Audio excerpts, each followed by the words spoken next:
પણ sir time કેવી રીતે મેનેજ કરો? આટલું બધું કામ એક સાથે હોય. What is your time management ટેક્ટિક? Time management હું એમ નહીં કહી શકું કે હું ટાઈમ મેનેજમેન્ટમાં કંઈ ખૂબ પરફેક્ટ છું, પંચ્યુઅલ છું, એવું ના કહી શકું. કારણ કે ઘણીવાર એવું થતું હોય છે કે નાની મોટી એવી ચેલેન્જીસ આવી જતી હોય છે કે જેમાં ગમે તેવું કરવું હોય તો બી આપણે ઘણીવાર ટાઈમ મેનેજમેન્ટ એકદમ પ્રોપર નથી થઈ શકતો હતો. પરંતુ ટાઈમ નિકાલવો કઈ રીતે? હવે ડિપાર્ટમેન્ટ્સ હોય ને તમે જો તમારી પાસે ટીમ હોય ને ટીમ પર તમારો વિશ્વાસ ના હોય તો તમારે બધું પોતે કરવું પડે. પણ તમારે એ પ્રકારની ટીમ સેટ કરવી પડે, એ પ્રકારની માહિતીના સોર્સિસ નક્કી કરવા પડે. આ ગામમાં જાણે કે ઘટના બની છે તો એ ગામના મારે 5 કયા વ્યક્તિ પાસેથી માહિતી લેવી જોઈએ તો મને સાચું માહિતી મળી જાય, તો મારે 4 કલાકની મિટિંગ ના કરવી પડે.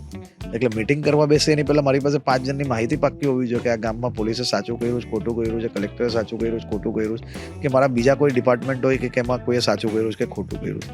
એ માહિતી લઈને બેસીએ તો એ 4 કલાકની મિટિંગ કદાચ 20 મિનિટમાં બી પૂરી થઈ જાય. એટલે હું એવું માનું છું કે તમે તમારી ટીમને સ્ટ્રોંગ કરો અને સિસ્ટમેટિક કામ કરો તો કામ ક્યારેય કોઈ દિવસ અટકતું નથી અને કામની અંદર કોઈ દિવસ ટાઈમનો પ્રોબ્લેમ આવતો નથી.